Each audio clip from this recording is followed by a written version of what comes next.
Plot summary of Blink by Malcolm Gladwell. The Getty Museum of Art in California bought an old Greek statue in the 1980s. Experts spent months making sure that the statue was really old, and in the end, they came to the same conclusion. But some well-known art historians and other people didn't agree. After just a few seconds of looking at the statue, they had a gut feeling that there was something wrong with it. It turned out that the statue was probably a fake that was sold on the black market. Blink is a book about gut feelings and making quick decisions, which are often, but not always, more accurate and wise than months of thinking. In the first chapter of the book, Gladwell talks about some of the most important rules of rapid cognition, which is the process of making quick decisions. People can make complex, logical decisions about the world, but they can also do something called thin slicing. This is when they take a very small, specific amount of evidence about the world and use experience and intuition to draw big conclusions from this thin slice of reality. In the case of the Getty statue, the art historians who thought it was a fake right away may have only looked at a small part of the evidence, which was how the statue looked, and come to that conclusion.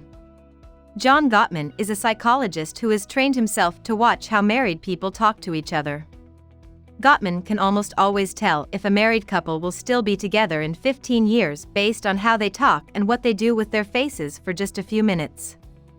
Gottman is an expert at thin slicing, but Gladwell says that everyone is good at thin slicing by nature. Gladwell has shown that people can make surprising accurate judgments about the world even when they think quickly.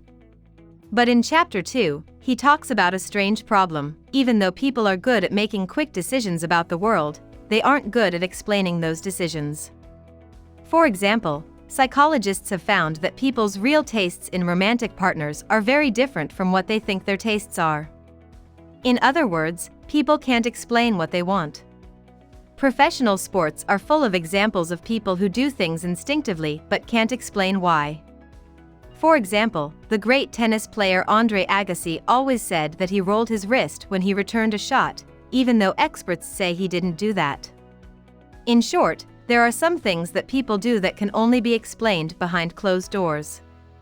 People should maybe stop trying to explain everything and just accept that there are some things that can't be explained. So far, Gladwell has talked about how thin slicing can help people understand how the world works. But there's no way to know for sure that thin slicing is accurate. In Chapter 3, he talks about stereotyping, which is when people make quick, wrong, and even harmful assumptions about the world. President Warren Harding's political career is a great example of how wrong quick judgments can be.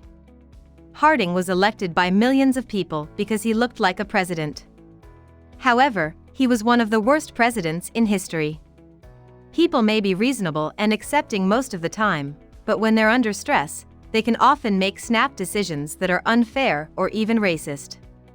In car dealerships, for example, black people tend to get better first offers than white people. Even though this evidence could be seen as proof that car salesmen are racist, Gladwell suggests a more subtle explanation. Even if car salesmen are tolerant and fair-minded in their conscious minds, they may still thin slice people in a racist way. In the second half of the book, Gladwell talks about how his theory of thin slicing works in real life. In Chapter 4, he looks at the famous Pentagon war game of 2000, in which an evil red team and a heroic blue team fought a fake war for control of the Middle East.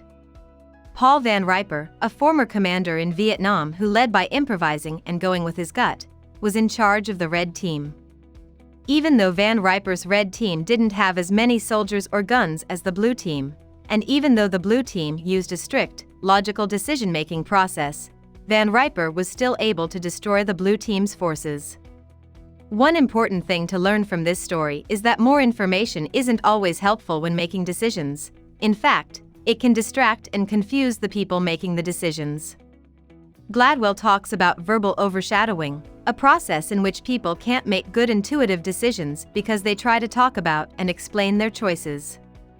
Van Riper was a good commander because he didn't give his troops and commanders too much information. Instead, he relied on intuition and quick thinking to fight the blue team. In Chapter 5, Gladwell looks at how polls work, which is a good example of how little people know about their own wants and needs. Kenna has been trying to make it big as a musician for more than a decade. He is very talented and gets rave reviews from professional musicians, producers, and lyricists, but his music has never tested well with audiences, i.e., when a sample audience is asked to listen to his music and rate it, he never gets good reviews. Gladwell says that Kenna's bad audience tests don't necessarily show that he's a bad musician or that he couldn't be a big star. Polls and tests are notoriously unreliable because they make people write down what they like and don't like about a product, which slows down their thinking. Gladwell talks about a lot of examples of successful products, like margarine, the Air chair, and the TV show All in the Family, that didn't test well but turned out to be very popular. In a poll or test, it's easy for people in the sample group to mix up different and bad. As a result, revolutionary new products often test poorly just because they're so new. Maybe Kenna's problem is that music studios rely too much on test audiences. A new, creative musician like Kenna, who could be a superstar, might not do well with test audiences. Gladwell looks at the sad story of Amadou Diallo, an immigrant who was killed by 4 police officers in plain clothes in 1999. Even though Diallo's death seems like a textbook example of police racism, he was unarmed and standing outside his apartment building when the police approached him. Gladwell says that the 4 police officers weren't being racist on purpose. Instead, he says, they were going through a crisis of rapid cognition, during which they may have reverted to unconscious racist behaviors. People are good at reading other people's facial expressions and body language. But in high-stakes situations, like a police chase, people lose the ability to read facial expressions and body language, becoming temporarily autistic, to use Gladwell's words. Gladwell says that police officers should be taught to read facial cues because this will help them act wisely in high-stakes situations and keep them from making the kind of racist snap decisions that led to Diallo's death. Gladwell talks about how blind auditions are becoming more common in the world of classical music, which has led to a record number of women getting into top orchestras. Blind auditions are a great example of quick thinking at its best because they let judges and selection committees hear performers without any biases or preconceptions. In short, Gladwell says that quick thinking is neither good nor bad in and of itself. Sometimes thin slicing helps us make good decisions about other people, and sometimes it makes us stereotype. But we can use rapid cognition to make the world fairer and safer by controlling the thin slicing process just a little bit. For example, we can train police officers to read facial cues more accurately, start blind auditions, etc. Malcolm Gladwell was born in England and grew up in Canada. He studied history at the University of Toronto and afterwards went to work for the conservative magazine The American Spectator in Indiana. By the late 1980s, Gladwell had risen to begin covering science and business news for the Washington Post and gradually found that he excelled at simplifying complex information for a lay audience. Gladwell began writing for The New Yorker in 1996 and has stayed there ever since. He rose to success after penning a New Yorker article called The Tipping Point, the basis for his first book. After publishing The Tipping Point in 2000, Gladwell became a popular guest speaker for businesses, think tanks, and universities. Since 2000, he's published 4 successful books, including Blink, 2005, Outliers, 2008, and, mostly recently, David and Goliath, 2013. He continues to write for The New Yorker and appear as a guest speaker around the world.